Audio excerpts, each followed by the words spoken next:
ভগবান যে সত্যি আছেন তা মানুষ বুঝবে কি করে? এর উত্তরে বলতে হয়, মানুষের বোঝা না বোঝার ওপর ভগবানের অস্তিত্ব নির্ভর করে না। সৃষ্টি যখন আছে তখন স্রষ্টার নিশ্চয়ই অস্তিত্ব আছে। আমরা যে কাপড় চোপড় ব্যবহার করছি, আসবাবপত্র ব্যবহার করছি, সেগুলি নিশ্চয়ই কেউ না কেউ বানিয়েছেন। অতএব আমরা কখনো বলতে পারি না যে এগুলির নির্মাতা কেউ নেই। যখন কেউ কোনো ব্যক্তি বা স্থানের ছবি বা নকশা দেখায়, সেই ব্যক্তি বা স্থানের বর্ণনা দেয়, সেই ব্যক্তির বা স্থানের নানাবিধ কাহিনী আমরা শুনতে পাই, তখন সেই ব্যক্তি বা স্থান আমরা না দেখলেও তা অস্তিত্ব আমরা হৃদয়ঙ্গম করতে পারি। আমরা নিউ ইয়র্ক বা আফ্রিকা কোনোদিন না দেখলেও তা আছে বলে সহজেই স্বীকার করি নিই। আমরা প্রধানমন্ত্রী বা রাষ্ট্রপতিকে না দেখলেও, না যোগাযোগ রাখলেও তারা যে আছেন তা স্বীকার করিনি। এই যদি সত্য হয়, তবে বিশ্বস্রষ্টা পরমেশ্বর যে কেউ একজন আছেন, এই কথাটি কেন সত্য হবে না? যখন মুনি ঋষিগণ, ভক্তগণ ভগবানের ধাম, নাম, রূপ, গুণ, লীলাবিলাসের যাবতীয় কাহিনী ও চিত্র নকশা প্রদান করে গেছেন, অবশ্য ভগবান বলেছেন, ভক্তা মামা অভিজানাতি, ভক্তরা আমাকে জানতে পারবে, কিন্তু মূঢ়হয়ং নাভি জানাতি, গণ্ড মূর্খেরা আমাকে কিছুতেই জানতে পারবে না। পরের প্রশ্ন, এই পৃথিবী সৃষ্টির পূর্বে শ্রীকৃষ্ণ কোথায় ছিলেন? এই একটি পৃথিবী নয়, অনন্ত কোটি পৃথিবী সৃষ্টির পূর্বেও পরমেশ্বর ভগবান শ্রীকৃষ্ণ ছিলেন। পরমেশ্বর ভগবান সেই কথা ব্রহ্মাকে বলেছেন, হে ব্রহ্মা, সমগ্র সৃষ্টির পূর্বে পরমেশ্বর আমি একমাত্র বর্তমান ছিলাম, এবং তখন আমি ছাড়া অন্য কিছু ছিল না। এমনকি এই সৃষ্টির কারণীভূত প্রকৃত পর্যন্ত এই প্রকৃতিও ছিল না। সৃষ্টির পরেও একমাত্র আমিই আছি, এবং প্রলয়ের পরেও পরমেশ্বর একমাত্র আমিই অবশিষ্ট থাকব। শ্রীকৃষ্ণের নিজ ধাম গোলকধাম, শ্রী গোলক বৃন্দাবন। গোলক নামনি নিজ ধাম, গোলকেই তিনি নিত্য বাস করেন, আর তিনি অনন্ত কোটি ব্রহ্মাণ্ড সৃষ্টি করেছেন। এর পরের প্রশ্ন, এই বিশ্ব সংসার তো ভগবানের সৃষ্টি, তিনি তো সকলের মঙ্গলের চিন্তা করেন, তবে তার সংসারে কেউ চোর, কেউ সাধু, কেউ ধনী, কেউ গরিব, এর কারণ কি? এই রকমটা কেন? এর উত্তরে ভগবান বলেছেন, ভগবান আমাদের দিয়েছেন স্বতন্ত্র ইচ্ছা শক্তি। সেই ইচ্ছা শক্তি অনুসারে আমরা কর্ম করছি, আর সেই কর্মের ফল সুখ অথবা দুঃখ যেটাই হোক না কেন ভোগ করছি। স্বতন্ত্র ইচ্ছা শক্তির সদ্ব্যবহার করে আমরা সুন্দর হতে পারি, আবার অসদ ইচ্ছায় বজ্জরিত্র হতে পারি। বিশ্ব সংসারে স্থিত জীব তার নিজ নিজ ইচ্ছা অনুসারে কর্ম করছে, এবং তার ভালো বা মন্দ ফলও ভোগ করছে। বাধ্য করে যেমন ভালোবাসা হয় না, মনের ইচ্ছা থেকেই লোকে ভালোবাসে, তেমনি ভগবান সবাইকেই সঠিক পথে পরিচালিত করতে থাকলে স্বতন্ত্র ইচ্ছার মূল্যও থাকে না। তখন কর্মের মূল মর্যাদা বা মহাত্মা বলে কিছু থাকতো না। যেমন আলো ও অন্ধকার আছে বলেই আলোর মহিমা ও অন্ধকারের দুঃখ উপলব্ধ হচ্ছে। বৈচিত্র্যময় কর্ম ও কর্মফল যদি না থাকতো, তবে তো লোকে কর্ম করা থেকে বিরত হয়ে বসে থাকত, অথবা একটা নিছক যন্ত্রের মতো ভগবানের নির্দেশে চলত। কিন্তু নিছক যন্ত্রের মতো কর্ম করাটা আত্মবিরুদ্ধ। তাই হয় ভালো কিছু করে ভালো ফল পেতে হবে, নতুবা মন্দ কিছু করে মন্দ ফল পেতে হবে। এই বৈচিত্র্যের মধ্যেই প্রকৃত সুখের সন্ধান করতে হবে। এর পরের প্রশ্ন, আমরা জানি সমুদ্র পৃথিবীর মধ্যেই আছে, অথচ শাস্ত্রে বলা হয়েছে ভগবান বিষ্ণু বরাহরূপ ধারণ করে এই পৃথিবীকে সমুদ্র থেকে উত্তোলন করলেন।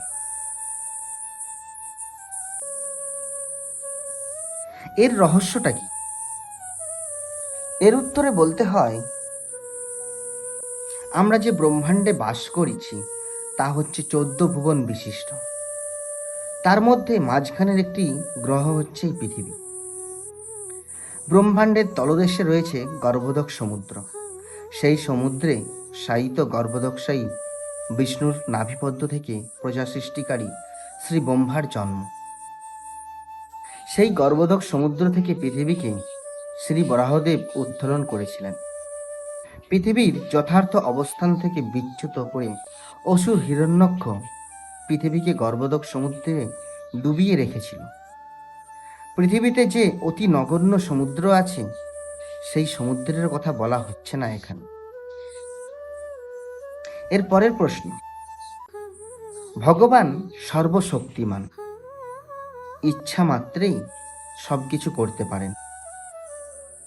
কলিযুগে প্রতিনিয়ত অন্যায়, হিংসা, প্রতারণা, হানাহানি চলছে। তিনি তো ইচ্ছা করলে এসব পাপকর্ম থেকে মানুষকে বিরত করে জগতের মঙ্গল বিধানে প্রত্যক্ষ ভূমিকা নিতে পারেন, কিন্তু নিচ্ছেন না কেন? তাহলে কি এই জগতে দুর্বিষহ পরিস্থিতিটা তারই ইচ্ছার প্রকাশ? এর উত্তরে বলতে হয়, আমরা এই জগতে এসে পড়েছি ভগবানের সেবাবিমুখ মনোভাব নেওয়ার ফলে। এটিই শাস্ত্রে বলা হয়েছে। ভগবান আমাদের স্বতন্ত্র স্বাধীনতা দিয়েছেন, যাতে আমরা ভালো হয়ে তার কাছে ফিরে যেতে পারি, কিংবা এই জগতে থেকে অন্যায় অবিচারও করতে পারি।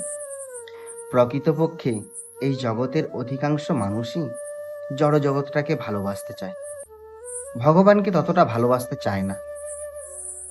অতএব দুর্বিষহ পরিস্থিতিটাই তো আমরা পেতে চেয়েছি, না হলে আমরা সবাই ভক্ত হওয়ার জন্য তৈরি হতাম। লোকেরা ধর্মশীল হতে চায় না। ধর্ম হচ্ছে ভগবানের দেওয়া আইন। আইন লঙ্ঘন করে আমরা স্বতন্ত্র ইচ্ছার অপব্যবহার করতেই পছন্দ করি। অতএব পরিণামে শাস্তি, দুর্ভোগ পাওয়াটাই আমাদের উচিত, নতুবা শিক্ষা হবে না। অতএব উচিত শিক্ষা পাওয়ার জন্য আমাদের এখানে দুর্বিষহ পরিস্থিতি বজায় থাকুক, এটি ভগবানের ইচ্ছা। যদি আমরা ভগবানকেই পেতে চাই, তবে তিনি আমাদের সেরূপ বুদ্ধি দান করবেন বলে প্রতিশ্রুতি দিয়েছেন। কিন্তু এই দুঃখময় জগৎটার পরিবর্তন সাধন ভগবান প্রত্যক্ষভাবে করে দিন। তার ফলে আমরা সব জগৎবাসী সুন্দরভাবে আঁটঘাট মেরে থাকব, এরকম কল্পনা করা ঠিক নয়। কেননা তাহলে তো সুন্দর বা মঙ্গলের মর্যাদা কেউ দেবে না। পাণ্ডব আর কৌরব যদি এক হয়ে যায়, কিংবা 18 দিনের মহাভারতের যুদ্ধ একদিনেই শেষ হয়ে যায়, তাহলে তো আর মহাভারতের মূল্য মর্যাদা থাকতো না। 14 বছরের বনবাস দুঃখ একদিনেই, কিংবা সীতাহরণকারী রাবণকে যদি মুহূর্তের মধ্যেই নিহত করা যেত, তাহলে তো বাল্মীকির রামায়ণ রচনা কোনো প্রয়োজন পড়ে না। সেইভাবে এই জগতেরও কোনো প্রয়োজন পড়ে না, কিন্তু প্রকৃতপক্ষে তা কোনোদিন হবে না। জীবাত্মা কোনো জড় বস্তু নয়, নিছক যন্ত্রের মতোও নয়। সে নিজের মনের মতো করে চলবার স্বাধীনতা চাইবে। যে পড়াশোনা করে পরীক্ষা দিল, সে পাস হলো, এবং যে সারা বছর ফাঁকি দিয়ে ফেল করলো, সেও পাস হয়ে যাক, এরকম নিয়ম জগতে কেউ চায় না। যদি কেউ মন্তব্য করে পরীক্ষাটাই তুলে দিয়ে সবাইকে পাস করিয়ে দেওয়া হোক, তাহলে পরীক্ষা বলে কথাটির মূল্য কেউ দেবে না, পড়াশোনার কোনো মর্যাদাও থাকবে না। এভাবেই শেষ পর্যন্ত এই জগৎ সহ ভগবানেরও মূল্য মর্যাদা কেউ দেবে না। এ কথা বুদ্ধিমান ব্যক্তি সহজেই হৃদয়ঙ্গম করতে পারেন। এর পরের প্রশ্ন, সর্বলোক মহেশ্বর আনন্দময় পরমেশ্বর ভগবানের সৃষ্ট জগতে আনন্দ নেই কেন? এর উত্তরে বলতে হয়, জগৎ যেরূপ হোক না কেন, প্রকৃতপক্ষে সকলেই আনন্দে রয়েছে। আনন্দ যদি না থাকতো, তবে জীব এতকাল কিভাবে থাকতে পারত? জীব যদি জানতো যে এই জগৎ দুঃখে ভরা, তখন তারা অবশ্যই বৈকুণ্ঠ জগতে যাওয়ার জন্য আপ্রাণ চেষ্টা চালাতো।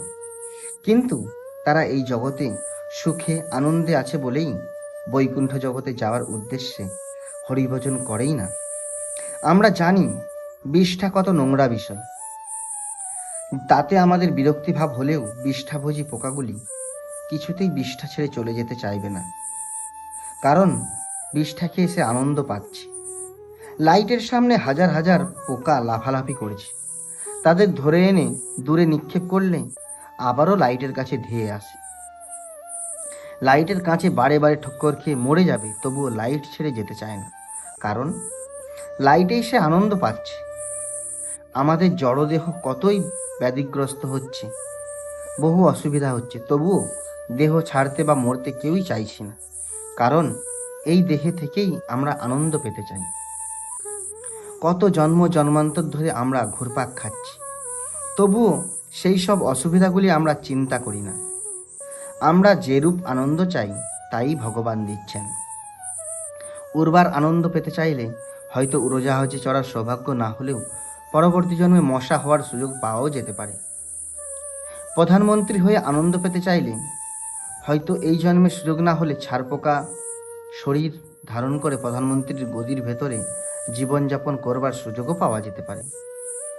বড় বড় মাছ খাওয়ার আনন্দ পেতে চাইলে বাজ, গোসাপ, তিমি হওয়ার সুযোগও পাওয়া যাবে, এতে সন্দেহ নেই। অতএব এই জগৎ এক প্রকার আনন্দ ভোগের জগৎ বটে। ভগবত সেবা উন্মুখ মানসিকতা থাকলে বৈকুণ্ঠ জগতের আনন্দ পাওয়া যাবে। ভগবত সেবা বিমুখ মানসিকতা থাকলে জড় জগতের আনন্দ পাওয়া যাবে। ভগবত বিমুখ তাই ভগবানের নির্ধারিত এই দুঃখময় জগতে আমাদের পতিত হওয়ার কারণ বলে শাস্ত্রে নির্দেশিত হয়েছে। এখানে মায়াসুখ আনন্দে সবাই রয়েছে। গাধা যতই গর্ধবীর লাথি খেয়ে মুখ ফোলাক না কেন, তবুও সে গর্ধবীর সঙ্গেই আনন্দ পেতে চায়। চিন্ময় আনন্দ এবং জড় আনন্দ দুটোই এই মনুষ্য জন্মে লাভ করা যায়, যেটাই আমরা চাই। প্রকৃতপক্ষে এই জগৎ দুঃখময়, দুঃখ দিয়ে তৈরি। দুঃখময় হলো কেন? সুখময় করে জগৎটা নির্মিত হলো না কেন? এই রকম প্রশ্ন করাই অমূলক। ভগবান বলেছেন জগৎটাই দুঃখময় করেই গঠন করা হয়েছে। সুদুর্লভ মনুষ্য শরীর লাভ করে জীব এই দুঃখময় ভবসাগর উত্তীর্ণ হওয়ার উদ্দেশ্যে পরমার্থ সাধন করবে, হরিভজন করবে। এই ভাব জীবনযাপন করতে করতে একদিন দেহত্যাগ করে আনন্দময় জগতে উন্নীত হতে পারবে। তাই এই জগৎ আসলে পরমার্থ সাধন ক্ষেত্র। এই জীবনটি চিরমুক্তির পরপারে যাওয়ার পরম সুযোগ। দুঃখ থেকেই শিক্ষা হয়। ধন্যবাদ।